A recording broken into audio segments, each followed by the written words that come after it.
ఆంధ్రప్రదేశ్ ప్రభుత్వం సూపర్ 6 సంకల్పంతో ప్రారంభించిన తల్లికి వందనం పథకం కింద ప్రతి బడికి వెళ్లే విద్యార్థికి 15,000 రూపాయలు పంపిణీ చేస్తుంది.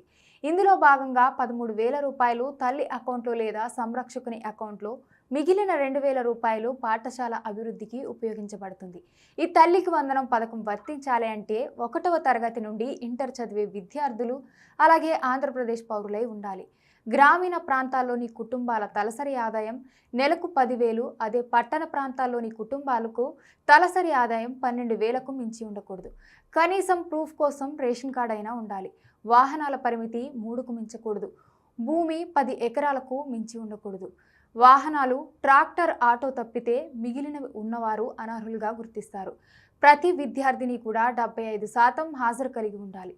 జూన్ 12 నుంచి ఈ పథకం కింద మొదటి దశలో 67 లక్షల మంది విద్యార్థులకు 8,745 కోట్లు విడుదల చేశారు. పేమెంట్ స్టేటస్ చెక్ చేసుకోవడానికి వెబ్సైట్లను కూడా అందుబాటులోకి తేవడం జరిగింది. పోర్టల్ ద్వారా చెక్ చేసుకోవడానికి NBM అలాగే GSWS అనే వెబ్సైట్లను ఇవ్వడం జరిగింది. అలాగే వాట్సాప్ ద్వారా కూడా చెక్ చేసుకునే అవకాశం కల్పించారు. ఏ విద్యార్థికి అయినా ఈ పథకంలో మార్పులు లేదా తప్పిదాలు జరిగితే గ్రీవెన్స్ పరిష్కారం కోసం జూన్ 21 నుండి 28 వరకు మీ స్థానిక సెక్రటరియట్ వద్ద గ్రీవెన్స్ దాఖలు చేసే అవకాశం కల్పించారు. ఈ ఫిర్యాదులు స్వీకరించిన తర్వాత జూన్ 30న గ్రామ వార్డు సచివాలయాల్లో అర్హుల జాబితాను ప్రదర్శిస్తారు. జూలై 5న వారి ఖాతాల్లో తల్లికి వందనం డబ్బులు జమ చేస్తారు.